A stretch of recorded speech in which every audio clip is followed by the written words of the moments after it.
Lucas 9:37 al 50 dice así la palabra del Señor. Y aconteció que al día siguiente, cuando bajaron del monte, una gran multitud les salió al encuentro. En ese momento, un hombre de la multitud gritó: Maestro, te suplico que veas a mi hijo, pues es el único que tengo. Y sucede que un espíritu se apodera de él y de repente da gritos y el espíritu hace que caiga con convulsiones, echando espumarajos. Y cuando lo estropea, a duras penas se aparta de él. Entonces rogué a tus discípulos que echaran fuera ese espíritu y no pudieron. Jesús les respondió: Oh generación incrédula y perversa, ¿hasta cuándo he de estar con ustedes y he de soportarlos? Trae acá a tu hijo. Cuando éste se acercaba, el demonio lo derribó y lo hizo caer con convulsiones. Pero Jesús reprendió al espíritu inmundo y sanó al muchacho y se lo devolvió a su padre. Y todos estaban admirados de la grandeza de Dios. Mientras todos se maravillaban de todas las cosas que hacía, Jesús dijo a sus discípulos: hagan que estas palabras penetren en sus oídos, porque el Hijo del Hombre va a ser entregado en manos de los hombres. Pero ellos no entendían estas palabras y les estaban veladas para que no las comprendieran y temían preguntar a Jesús acerca de ellos. Y comenzó una discusión entre ellos sobre quién de ellos sería el mayor. Entonces Jesús, sabiendo lo que pensaban en sus corazones, tomó a un niño y lo puso a su lado. El que reciba a este niño en mi nombre, les dijo, me recibe a mí. Y el que me recibe a mí, recibe a aquel que me envió. Porque el que es más pequeño entre todos ustedes, ese es grande. Y Juan respondió: Maestro, vimos a uno echando fuera demonios en tu nombre y tratamos de impedírselo porque no andaba con nosotros. Pero Jesús le dijo: no se lo impidan, porque el que no está contra ustedes está con ustedes. Puras fallas contigo. No das una, mijo. Todo lo haces mal. ¿Alguna vez alguien te ha dicho eso? ¿Cómo se siente que te digan eso? Que te hagan sentir como que todo es fallas, fracasos, que todo está mal en tu vida y que todos son pecados y errores, que nada haces bien. ¿Cómo se siente eso? Bueno, ahora les hago una pregunta a los verdaderos cristianos aquí. ¿Sientes que tu vida es una serie de puras fallas y de puros errores y de puros fracasos y pecados? Bueno, no estás tan lejos de los discípulos de Jesús. Él escogió a 12 hombres para que lo siguieran, para que aprendieran de él y luego dejarlos para fundar la iglesia y liderar la iglesia y llevar el evangelio hasta los rincones de la tierra. Y cuando llegamos a Lucas 9, los discípulos ya han pasado cerca de 2 años con Jesús. Jesús está a meses de su muerte, 11, 12 meses de morir en la cruz, de ser asesinado en la cruz y de resucitar después de 3 días en la tumba. Jesús ya ha entrenado a estos hombres, les ha mostrado con su ejemplo cómo predicar el evangelio, cómo servir a los demás. Les ha dado poder y autoridad para hacer milagros, sanar enfermos, sacar demonios y predicar el evangelio. En Lucas 9:1, Jesús les dio esa autoridad, los mandó a hacerlo. O sea que ellos ya pueden hacer obras como las que Jesús estaba haciendo. Pero estos hombres, aún con todo ese poder y autoridad que Jesús les dio, eran de lo más común y corriente que tú te puedes imaginar. ¿Sí? Eran gente como nosotros. El llamado de Cristo hacia los discípulos a seguirle, caminar con Él, aprender de Él, vivir para Él, recibir poder y autoridad para predicar el evangelio y hacer milagros, no los transformó en superhombres o super seguidores de Jesús. No fue una transformación mágica. De repente ya Superman, Iron Man, Spider-Man y todos los man que hay ahí en los Marvel, ¿no? Y en los cómics.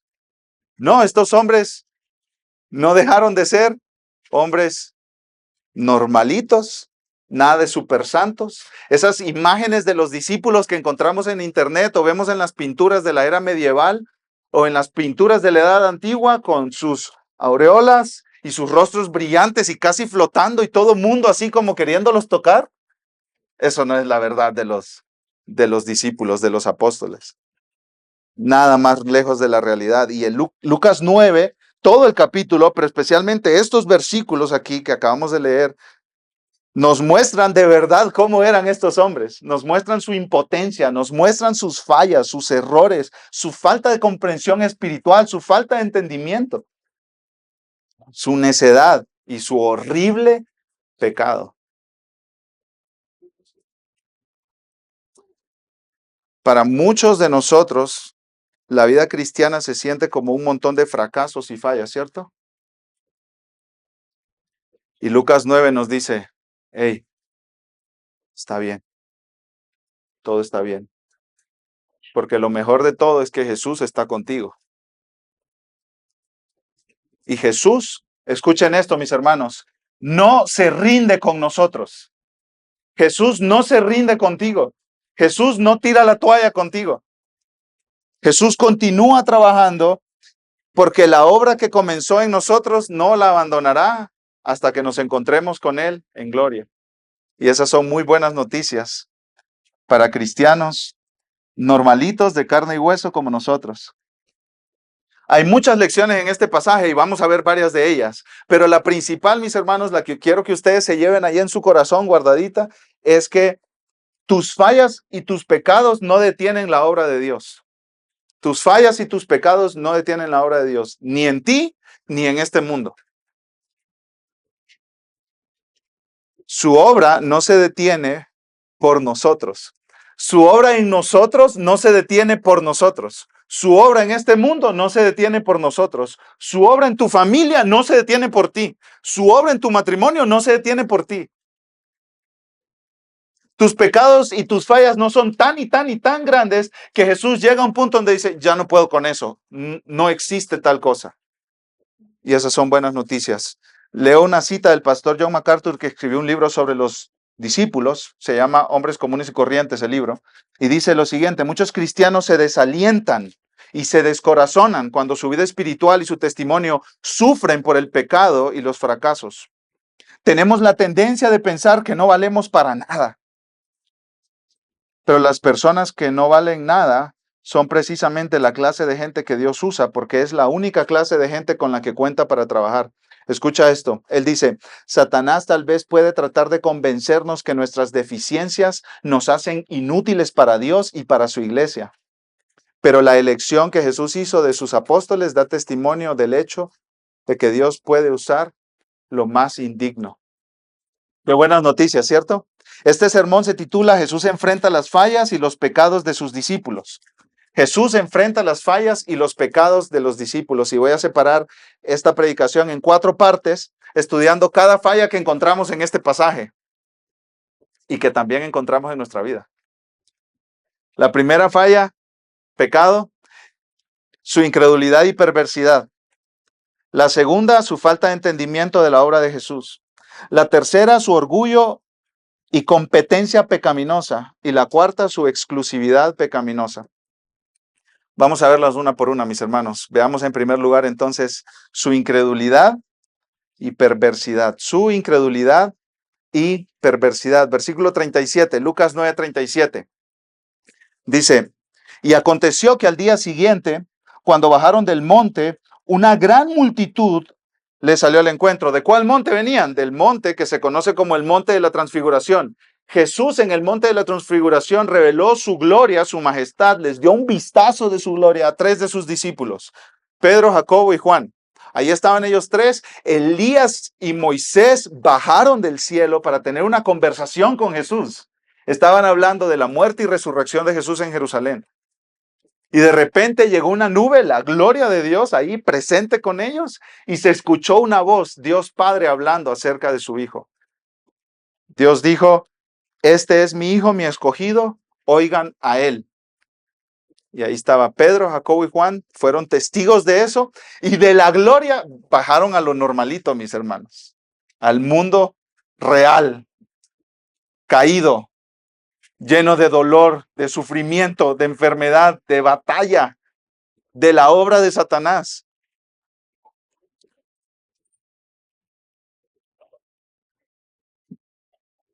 De ese momento de gloria que Pedro quería que durara para siempre. Hagamos 3 enramadas, uno para ti, uno para Elías, uno para Moisés. Quedémonos aquí, Jesús, quedémonos aquí. Tienen que bajar. De ese momento de wow, de gloria, vamos para abajo, mijo. Esto tiene que seguir, ¿sí? A la vida dura del día a día. Es como el domingo, qué momento más difícil. Sí, el lunes otra vez. Ponga el despertador, hay que ir a trabajar. La vida normal.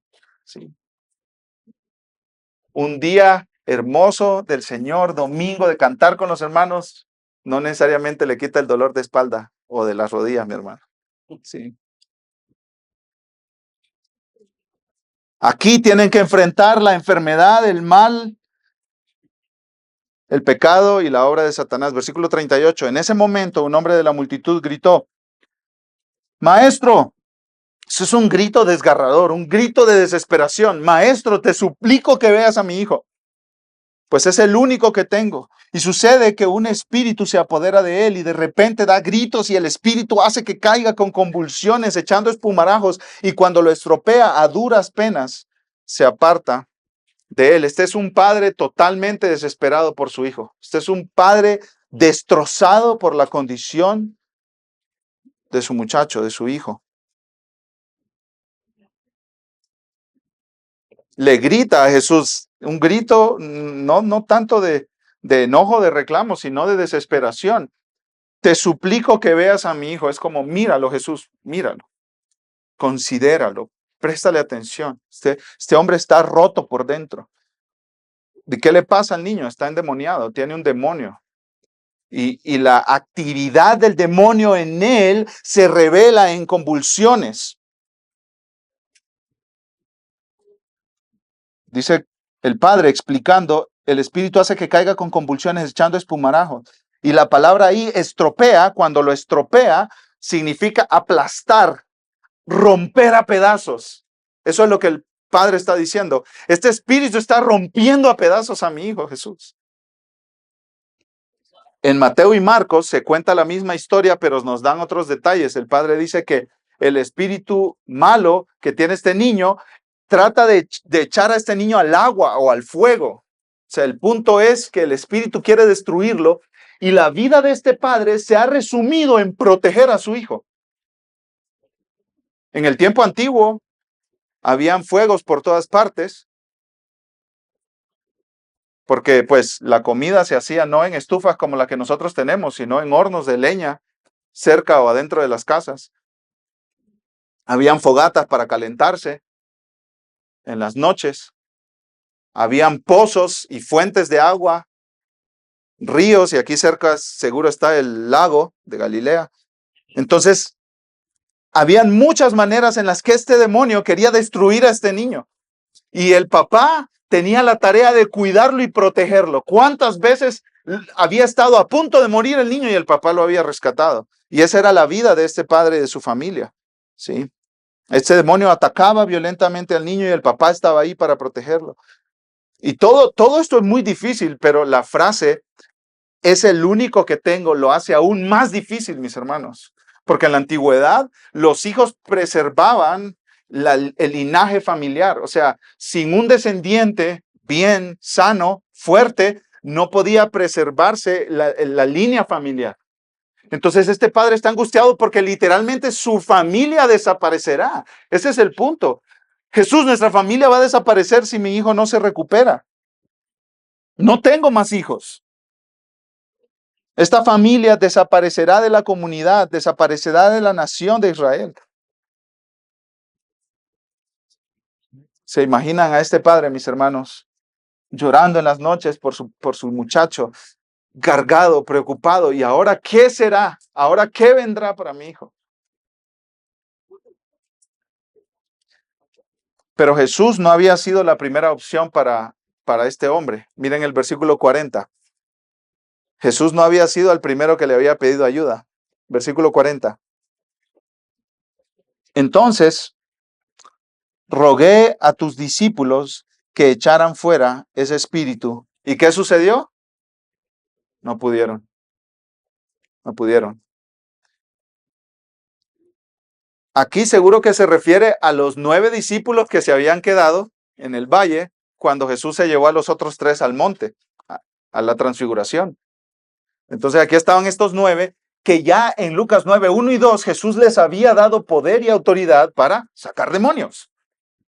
Se supone que ellos no deberían estar teniendo problemas para ayudar a este padre y a su hijo. Habían sido incapaces de liberar al niño de esta esclavitud del demonio. ¿Y cómo respondió Jesús, mis hermanos, a la incapacidad de sus discípulos? Muy fuertemente, muy fuertemente. Leamos el versículo 41.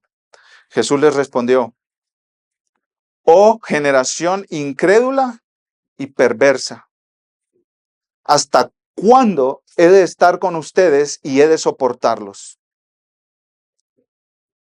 Generación incrédula y perversa. Estas palabras se dirigen especialmente a los discípulos. Ahí está la conexión.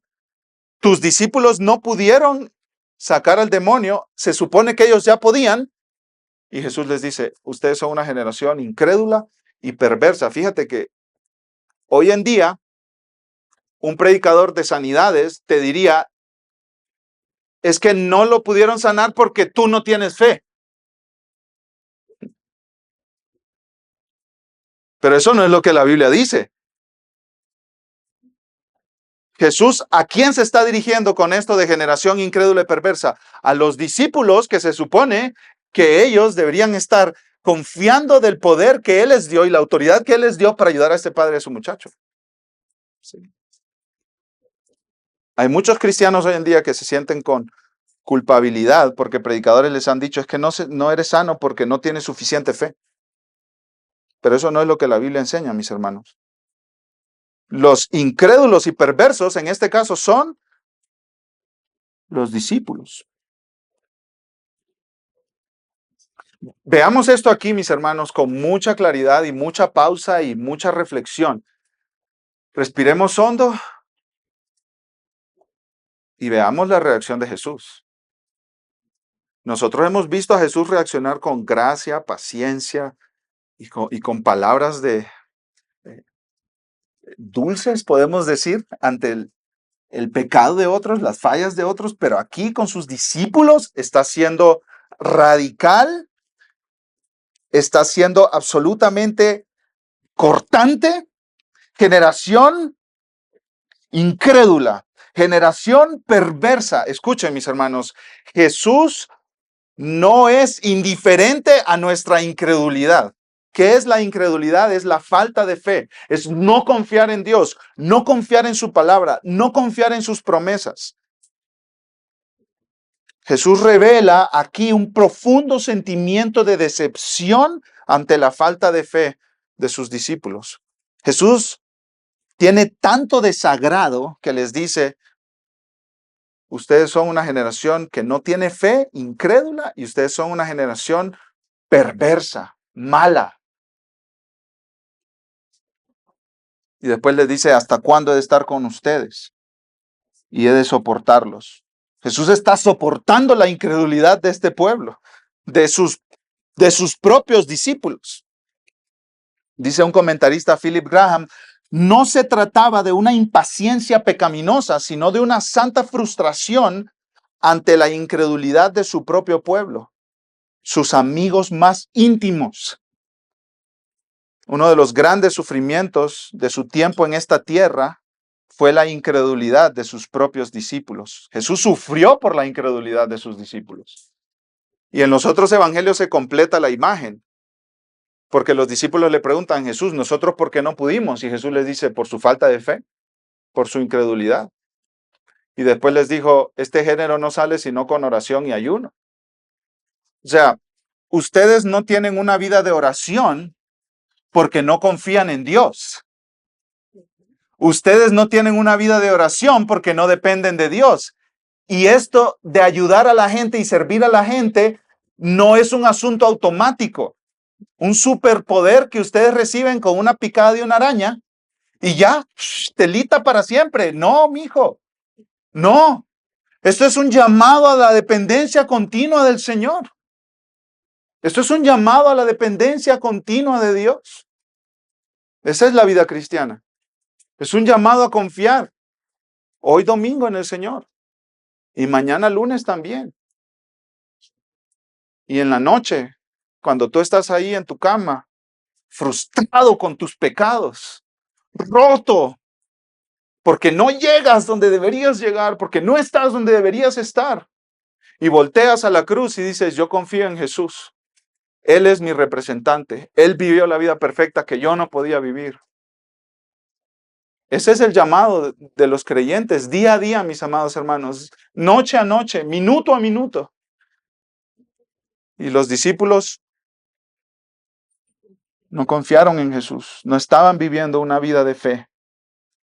Aplicación, mis hermanos, ¿cómo aplicamos esto para esta semana que viene? ¿Cómo aplicamos esto para nuestra vida diaria? Nuestra paternidad, maternidad, nuestro hogar, nuestro matrimonio, nuestra misma iglesia, nuestra situación financiera. ¿Cómo aplicamos esto? Y yo quiero aplicarlo preguntándote, hermano, ¿cómo mira Jesús tu incredulidad? ¿Cómo mira Jesús tu falta de fe? Cuando te preocupas, te pones ansioso, que ahí estás con un hueco en el pecho de que no vas a solucionar, de que no puedes, y estás viendo tus posibilidades, y estás mirándote a ti mismo, y no alcanzas, y no llegas, y no puedes. Y no estás confiando en el poder de Dios, no estás confiando en las promesas de Dios, no estás confiando en el Señor, estás viviendo en incredulidad. ¿Cómo mira Jesús tu incredulidad? ¿Cómo mira Jesús nuestra falta de fe en su provisión y poder? Ahí está la respuesta, mis hermanos. Oh generación incrédula y perversa, ¿hasta cuándo he de estar con ustedes y he de soportarlos?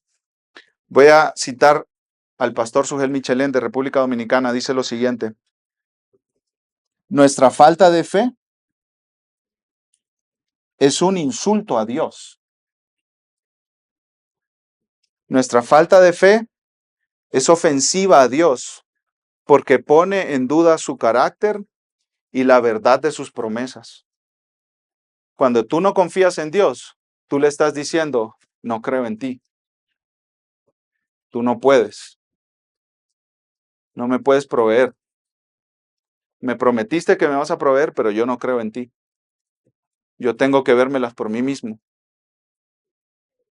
Me prometiste que me ibas a dar todo lo que yo necesito para vencer este pecado, pero tú no puedes. Mírame, tú no puedes. Me prometiste que a los que te piden sabiduría, tú se las vas a dar, pero no me has dado sabiduría para crear estos niños. Tú no puedes.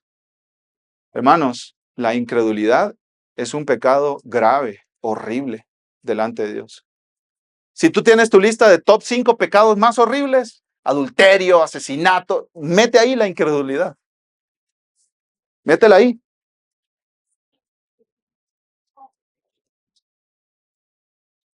Cuando no creemos la palabra de Dios, cuando no creemos las promesas de Dios, ¿saben lo que estamos diciendo de Dios? Que Él es un mentiroso.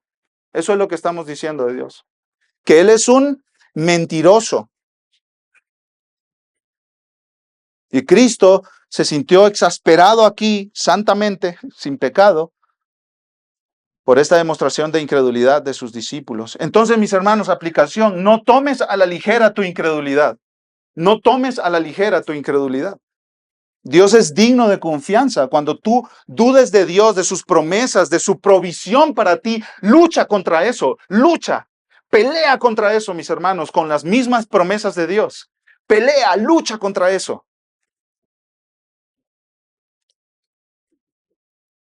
No apapaches tu incredulidad.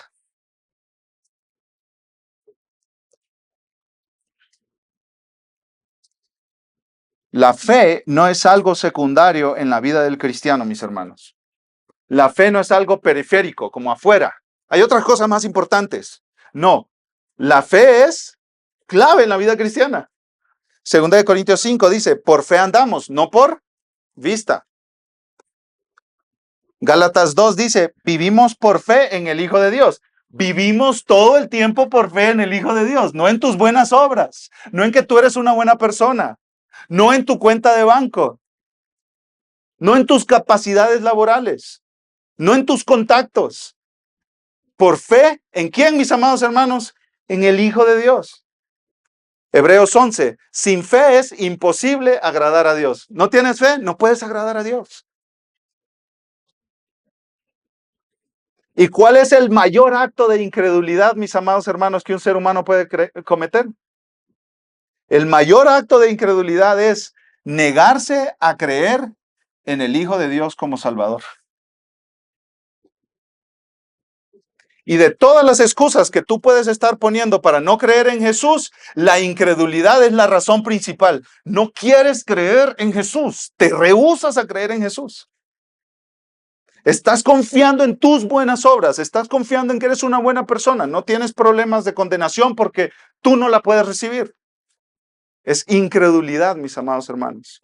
Entonces, lo primero que tienes que hacer es confesar tu pecado de incredulidad, arrepentirte de ese pecado de incredulidad y creer en Jesús como tu Salvador. Y ese es el Evangelio, mis amados hermanos. Dios nos creó para vivir para Él y para su gloria, y nosotros nos rebelamos contra Él. Desobedecimos sus mandamientos, sus leyes, y eso significa que merecemos la condenación eterna en el infierno. Pero hay buenas noticias. Cristo Jesús murió en la cruz cargando con el castigo por el pecado. Y toda persona que cree en Jesús no es condenada, sino que es salva y recibe una herencia eterna en los cielos junto con Cristo. Así que yo te llamo hoy, a ti que estás aquí, que no crees en Jesús, no sigas más en incredulidad. Ven a Cristo hoy. Ya no sigas diciendo, yo no voy a creer en eso, yo no voy a creer en Jesús, yo no voy a creer, no necesito creer. Confiesa tu pecado de incredulidad y ven a Cristo hoy. Pero la historia no termina ahí, mis hermanos, con Jesús, el papá y este muchacho endemoniado. Jesús le dice ahí al final del versículo 41 a este hombre, trae acá a tu hijo. En otras palabras, sí somos reprendidos por nuestra incredulidad, pero aquí vienen las buenas noticias. Nuestra incredulidad no detiene la obra de Dios en el mundo, mis hermanos. Qué espectacular, ¿cierto? Este es el Evangelio, mis hermanos. Estas son buenas noticias. La incredulidad nuestra no detiene la obra de Dios en el mundo. Trae aquí a tu hijo. Jesús va a actuar. Hay incredulidad y perversidad en sus discípulos, pero eso no hace que Jesús sea incapaz de obrar. Aún nuestro pecado no detiene la obra de Dios, mis hermanos. Él recibe la gloria y obra a través de nuestro pecado para sorprendernos con su gracia. Trae acá a tu hijo. Versículo 42. Cuando éste se acercaba, el demonio lo derribó y lo hizo caer con convulsiones. La palabra derribó ahí les va a gustar a los que miran boxeo o UFC. Esa palabra viene del boxeo. Es la palabra que se usa cuando hay un knockout. Esa palabra se usa de boxeadores o luchadores que derriban a un oponente al suelo.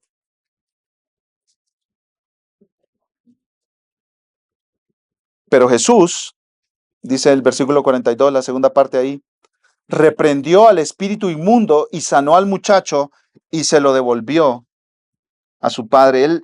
Jesús vino, sanó a este chico y lo entregó a su padre. Y eso es muy importante, mis hermanos. No solo lo sanó, sino que lo entregó a su padre, restaurando una comunidad ahí, ¿sí?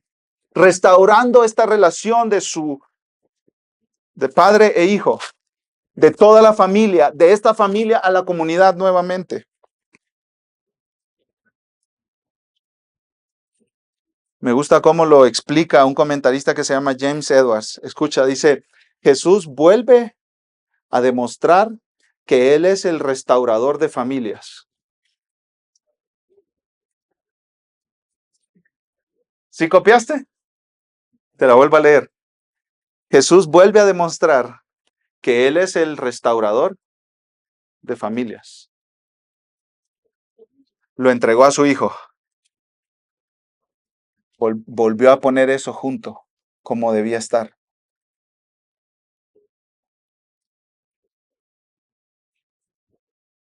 Jesús, mis amados hermanos, no es incapaz de actuar cuando nosotros actuamos con incredulidad, perversidad o impotencia. Jesús no es incapaz. O sea, tus pecados no detienen la obra de Jesús ni en ti, ni en tu familia, ni en esta iglesia, ni en su mundo. Dice un comentarista de Darrell Bock, Jesús triunfa donde los discípulos son impotentes. Y esa es la descripción básica de la vida cristiana. ¿Por qué, mis hermanos? ¿Por qué? Porque Dios se glorifica. Al final del día, todo lo que sucede en nuestra vida para bien, para la gloria de Dios, no es por nuestras propias acciones, poder, sabiduría, sino es por Dios. ¿Sí? Entonces, aún nuestros propios pecados deben ser medios que nos lleven a ver la gloria de Dios, el poder de Dios y que nos lleven de regreso a la cruz. Cuando tú mires tu pecado, mi hermano, una respuesta apropiada es agradecer a Dios. Dios, mira, aún con todos mis fracasos y mis puras fallas, tú no te detienes y tú sigues tu obra. Y yo confío en eso. Cuando tú derramas la leche, la obra de Dios no se detiene. Ni en ti, ni en tu familia, ni en la iglesia, ni en todo el mundo. Cuando tú metes la pata, Dios sigue trabajando para su gloria. ¿Y cómo responde la gente? Versículo 43, y todos estaban admirados de la grandeza de Dios. Todos estaban admirados de la grandeza de Dios. Ahí hay un juego de palabras con 2 de Pedro 1:16. La gloria que Jesús demostró en el monte de la transfiguración, ahora la está demostrando en el valle, al liberar a este muchacho de este demonio. Allá en el monte solo Pedro, Jacobo y Juan pudieron verlo, pero aquí en el valle todos pueden admirar que Jesús es el Dios encarnado. Quiero terminar este punto con una palabra de aliento para clavar el mismo clavo, mis hermanos. Es clavar el mismo clavo. Y nosotros necesitamos ser recordados una y otra vez. Y esposos, recuérdense esto una y otra vez. Padres, recuérdenselo a sus hijos. Hermanos, recordémonos esto unos a otros. Quizá te das cuenta, eres consciente de tu incredulidad. Pero tu incredulidad no es la última palabra para Jesús. Tus dudas de Él, de su bondad, no son la última palabra. Tu incredulidad y dudas no terminan con la voluntad o la capacidad de Dios para actuar. Así que ánimo, Jesús es más poderoso que tu incredulidad. Tu incredulidad no puede contra el poder de Jesús. Tus pecados no detienen a Jesús. Ni en ti, ni en tu familia, amigos, situaciones, ni en esta iglesia, ni en ninguna parte. Nosotros la podemos regar, hermano, horriblemente. Y la obra de Jesús no se detiene jamás. Ya vimos su incredulidad y perversidad. Ahora veamos en segundo lugar su falta de entendimiento de la obra de Jesús. Sigo leyendo ahí en el versículo 43. Mientras todos se maravillaban de todas las cosas que hacía, Jesús dijo a sus discípulos, hagan que estas palabras penetren en sus oídos, porque el Hijo del Hombre va a ser entregado en manos de los hombres. Los community managers de los discípulos que estaban publicando los videos de YouTube y todo eso, cuando vieron un pico ahí de views, Jesús dice, hey, no dejan que eso les sorprende.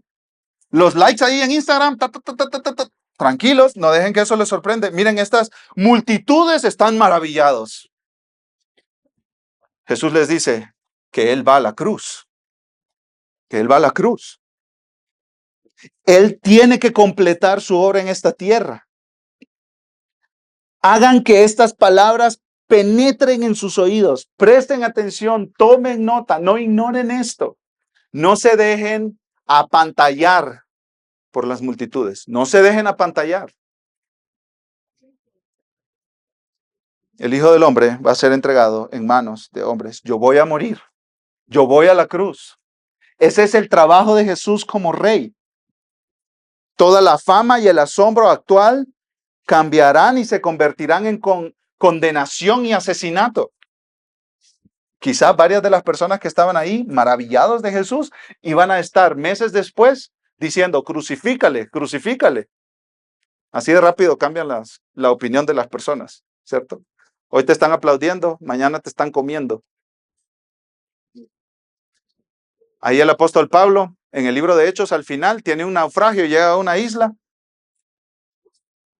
y estaba ahí haciendo un fuego porque había frío y salió una serpiente del fuego y lo mordió a Pablo, una serpiente venenosa. Y la gente de ahí del pueblo dijo, uy, no, este es un delincuente, quién sabe qué pecado traerá, mira cómo lo están atacando los dioses. Pero como vieron que no se hinchaba del veneno y no se moría y no le daba ahí algo por el veneno, empezaron a decir que era un dios.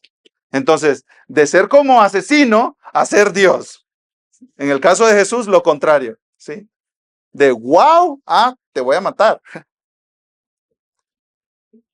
Una aplicación entre paréntesis ahí, mis hermanos, como una nota a pie de página. No descanses en la opinión de la gente para vivir tu vida. Busca agradar a Dios siempre, porque hoy la gente te aplaude, mañana la gente te quiere enterrar vivo.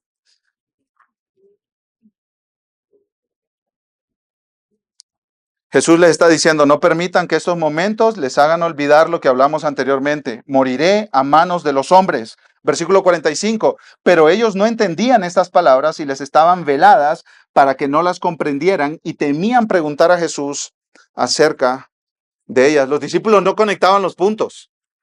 Ellos no comprendían cómo su maestro iba a terminar en manos de hombre, asesinado por personas ahí en Israel.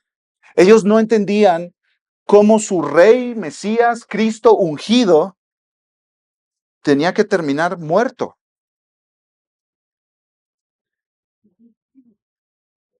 Ellos habían quitado sus ojos de Jesús y su obra. Jesús ya les había explicado su misión, pero ellos tenían a otro Mesías en mente.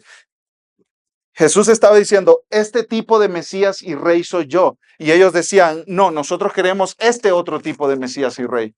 Uno que venga a establecer ahora su reino y que nos dé puestos de liderazgo, primeros ministros ahí al lado de Jesús, como lo veremos en un minuto. Ellos habían quitado su mirada de Cristo y de su obra. De Cristo y de su obra, que Jesús ya se las había explicado en varias ocasiones. Y aquí tenemos una aplicación para nosotros, mis hermanos, que es lo mismo que hemos estado diciendo por semanas y semanas y semanas y semanas. Cuando tú quitas tus ojos de Jesús y su obra, te metes en serios problemas. Cuando tú quitas tus ojos de Jesús y de su obra, te metes en serios problemas.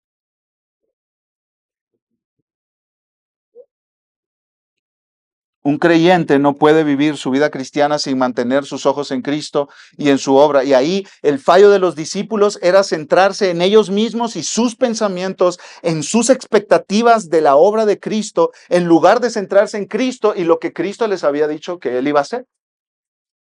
Quitar sus ojos de Jesús y ponerlo en sus propios deseos, en sus propios planes, en sus propios propósitos, quitar sus ojos de Jesús. Ese era el problema que estaban teniendo los discípulos aquí.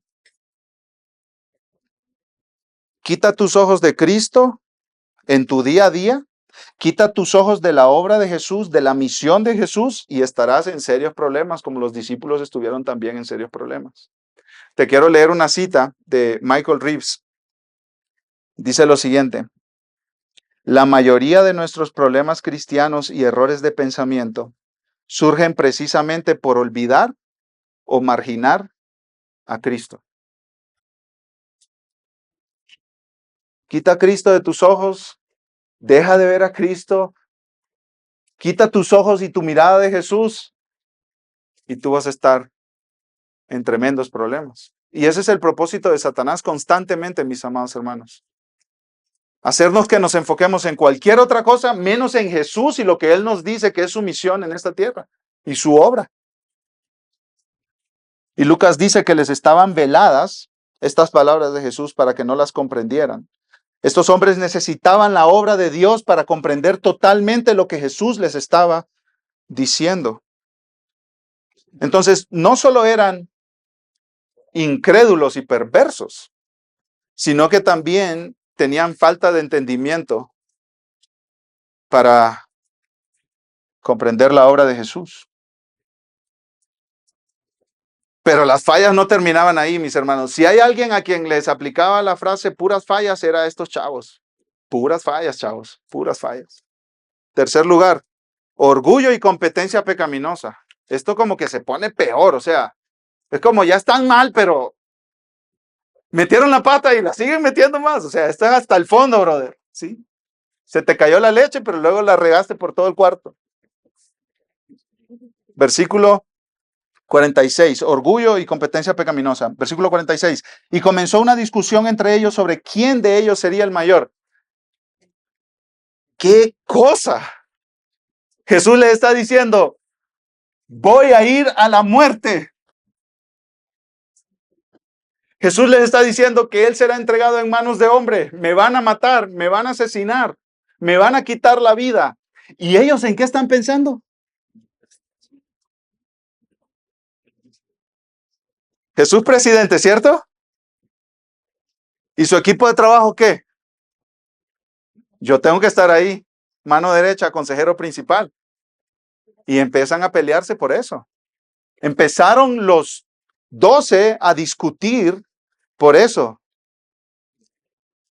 incluyendo a Pedro y Jacobo y Juan, que habían tenido su visión de la gloria de Cristo y que habían escuchado al Padre decir en su gloria, este es mi hijo, mi escogido, escúchenlo. En lugar de escuchar a Dios, Pedro, Jacobo y Juan estaban diciendo, ¿quién va a ser el primero entre nosotros? Estaban peleando por los lugares de prominencia en el reino de Jesús.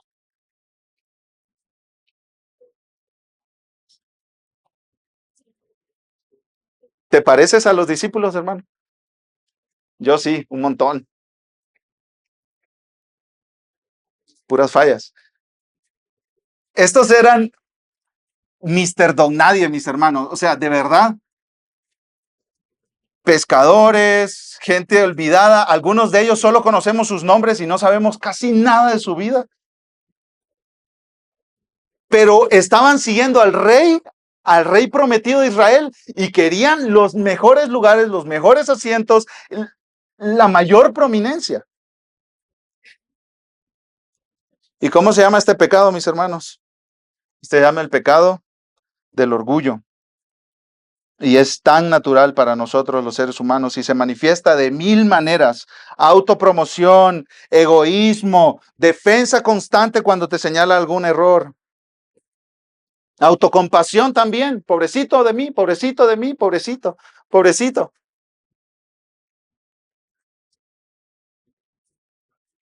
Los creyentes de la antigüedad decían que el orgullo era la madre de todos los pecados. Parece que el orgullo fue el primer pecado antes de que Adán y Eva pecaran, porque Satanás, según algunas narraciones ahí de los profetas en el Antiguo Testamento, como que quiso el lugar de Dios y por eso Dios lo expulsó de su presencia. Y Satanás armó toda una revolución para ocupar el lugar de Dios. Entonces el primer pecado, dicen algunos teólogos, que fue el pecado del orgullo. Y en este caso estaba dividiendo a los discípulos, porque si tú tienes dos orgullosos que quieren el primer lugar, adivina cuál será el resultado en su relación. División, pleito.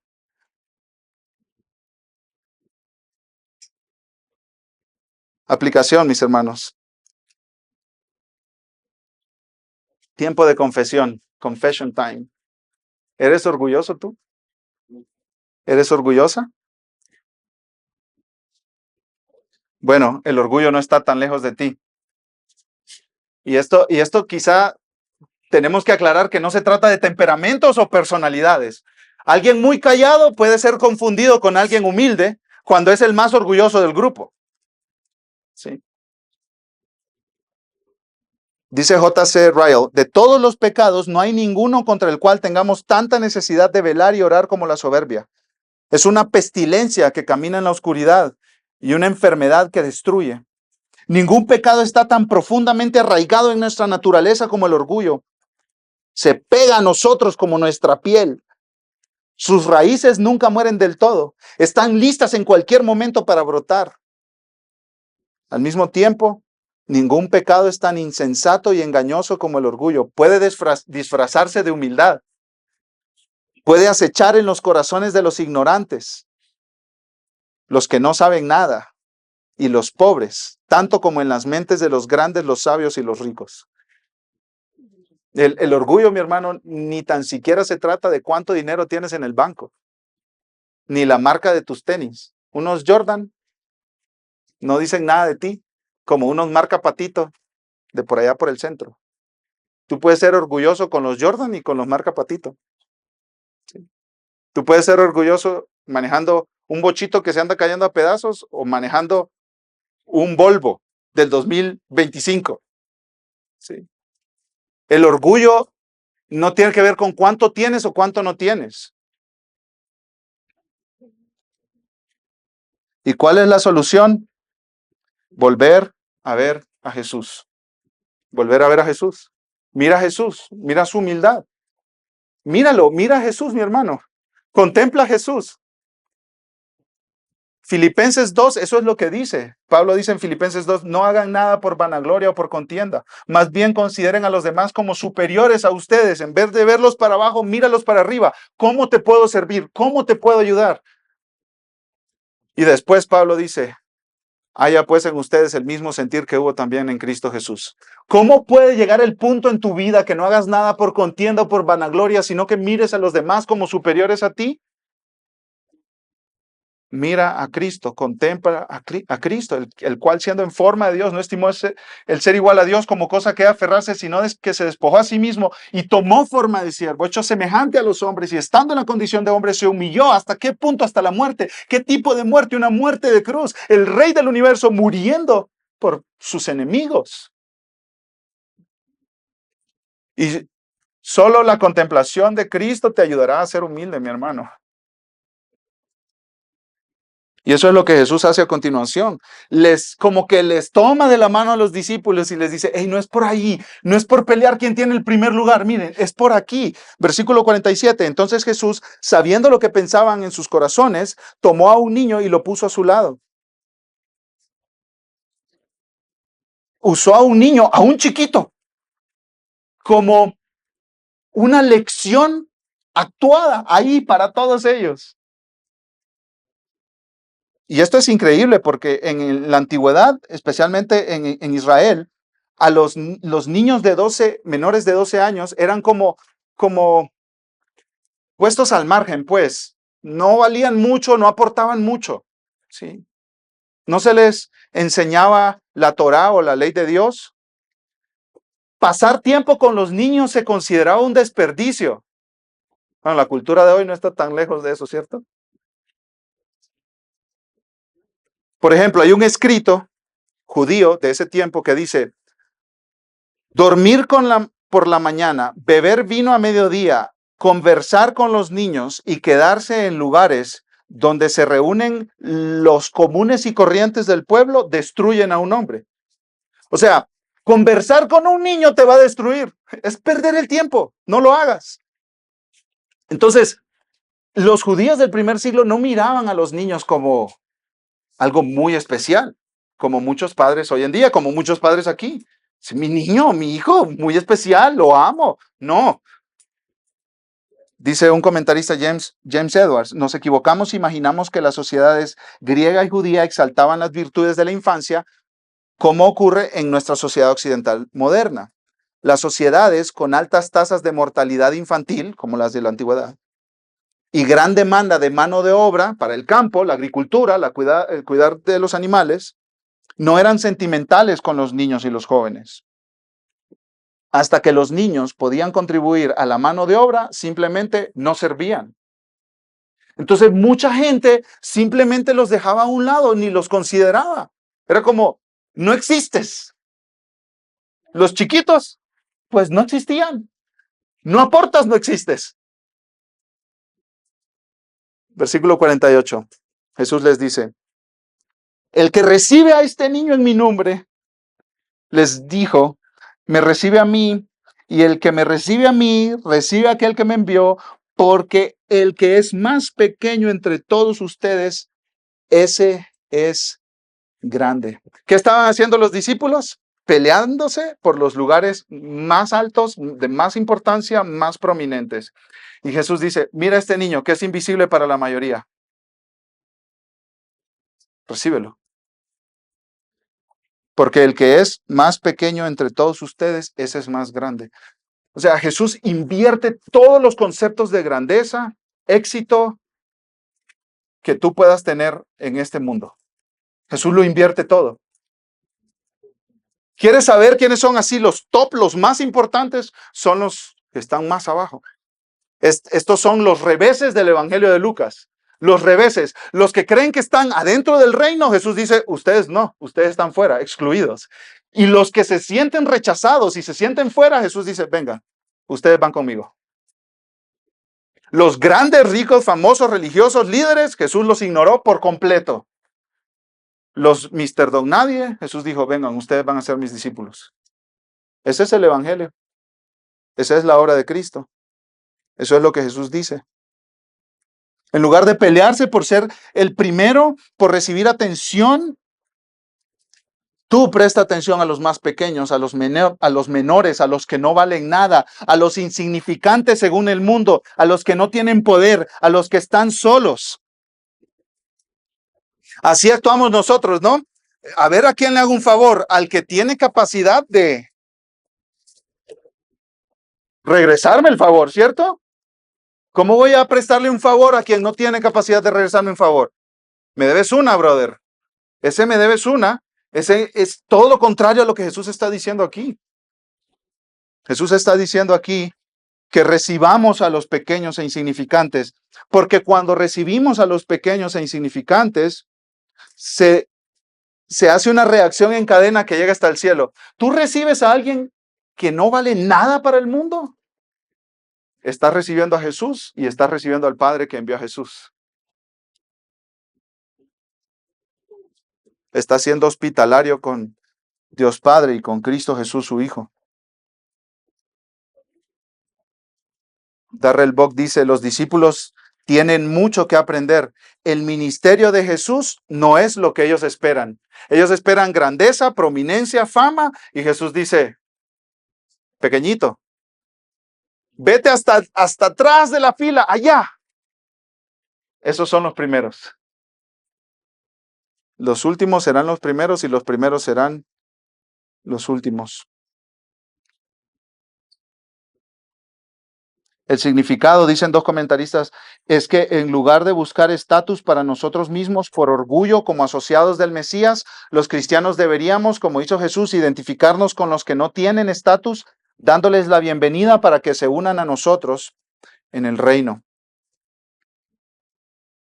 Me gusta mucho cómo lo pone R.C. Sproul. Dice lo siguiente: a los ojos de Dios, la grandeza se mide por el servicio, la obediencia y la humildad. En este mundo medimos la grandeza por el poder, la riqueza, los logros y el talento. Estoy seguro de que habrá muchas sorpresas cuando lleguemos al cielo y descubramos a quién ha elevado Dios a los niveles más altos de privilegios en su reino. Imagínate que tú estás en el reino y esperas a ver a tus predicadores favoritos ahí en el top, y de repente hay una viuda allá. ¿Y esa señora quién? ¿Quién es? ¿O qué? Y luego ves a una muchacha que fue cuadraplégica y que estuvo toda su vida en cama, pero oraba persistentemente por los misioneros. Y luego ves a un muchacho que trabajó barriendo la calle y llevando la basura de un pueblo allá hasta arriba. Y ves a una ama de casa que no se cansó de hacer comida y de abrir las puertas de su casa para recibir a gente débil y pobre. Hermanos, nos vamos a llevar grandes sorpresas. ¿A qué aspiras tú? Esa es la aplicación. ¿A qué aspiras? ¿A ser grande? ¿Reconocido? ¿Famoso? ¿Que te aplaudan? Les confieso, mis hermanos, una vez yo estaba en una conferencia, estaba sentado ahí, habían como 4,000 personas en el auditorio y estaba escuchando, no sé a quién, pero pues muy famoso por supuesto. Y me entró como un fuego en el corazón y un ardor así adentro, hasta físico lo sentí, y decir, yo quiero estar ahí.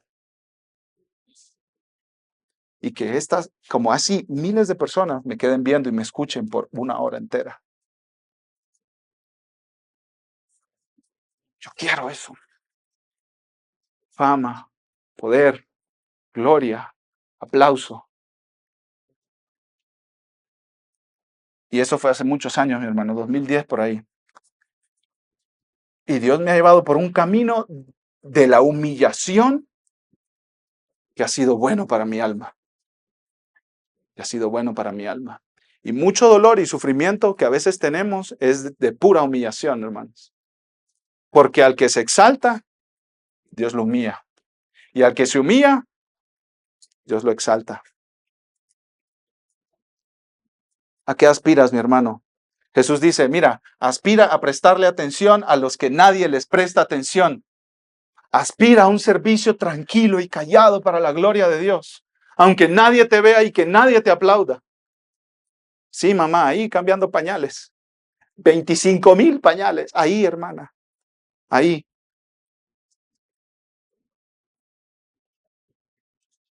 Está bien. Dios lo mira y Dios te recompensará. Ya vimos la incredulidad y perversidad de los discípulos, su falta entendimiento de la obra de Jesús, su orgullo y competencia pecaminosa. Veamos en último lugar su exclusividad pecaminosa, versículo 49. Y Juan respondió, maestro, vimos a uno echando fuera demonios en tu nombre y tratamos de impedírselo porque no anda con nosotros. No es de nuestro grupo. Nosotros somos exclusivos, ¿cierto, Jesús? Y vimos uno por allá echando demonios que según en el nombre de Jesús. Y nosotros intentamos, le insistimos que dejara de hacerlo porque no es parte de nosotros. Y fíjense que Juan no dice, no anda contigo, sino no anda con nosotros. El círculo especial, íntimo, que nos encanta. Sentirnos incluidos con los especiales, con los chidos.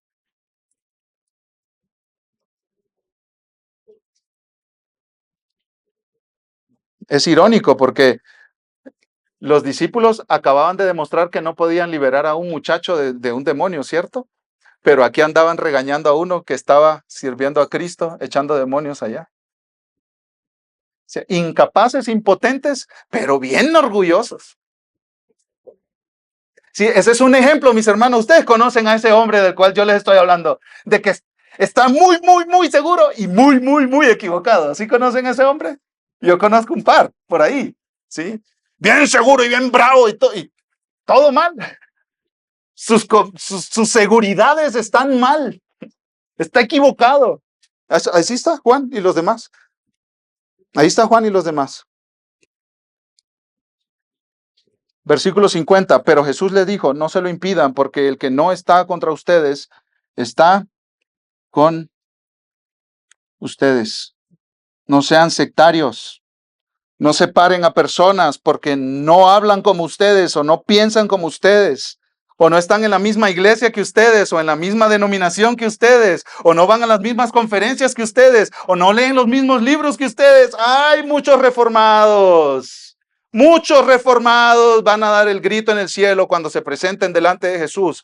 Y han rechazado a hermanos en Cristo durante toda su vida.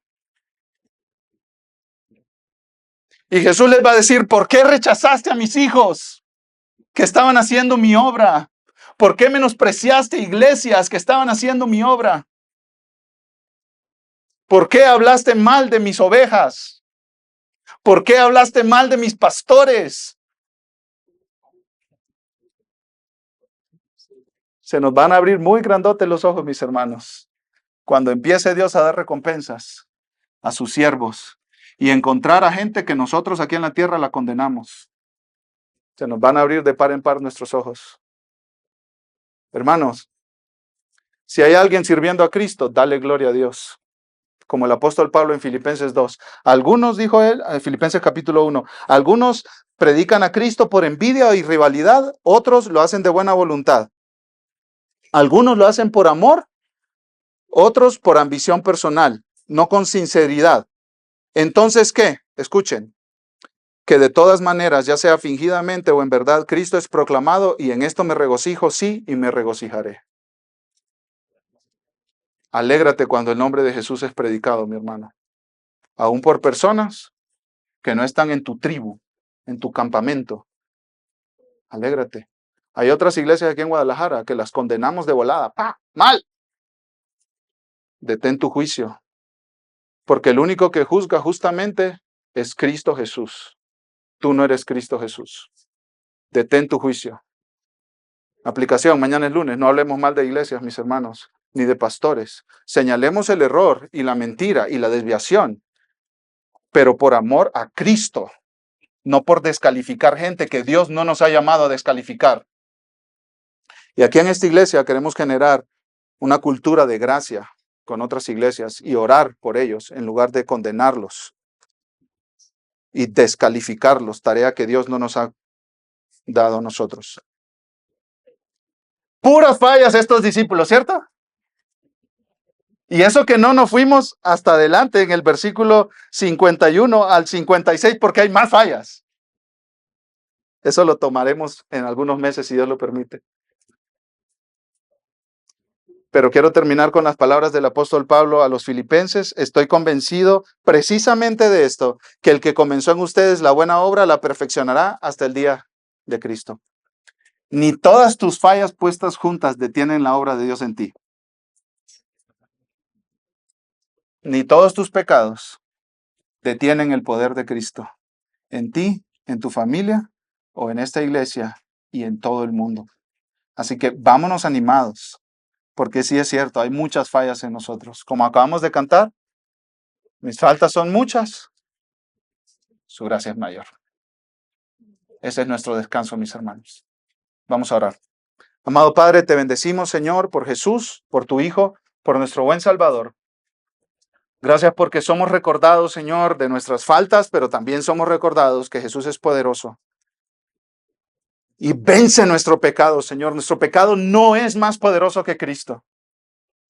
Gracias, Señor eterno, por la obra de tu Hijo en la cruz. Y ahora gracias por dejarnos la Santa Cena para recordar a nuestro buen Salvador. En su nombre, amén.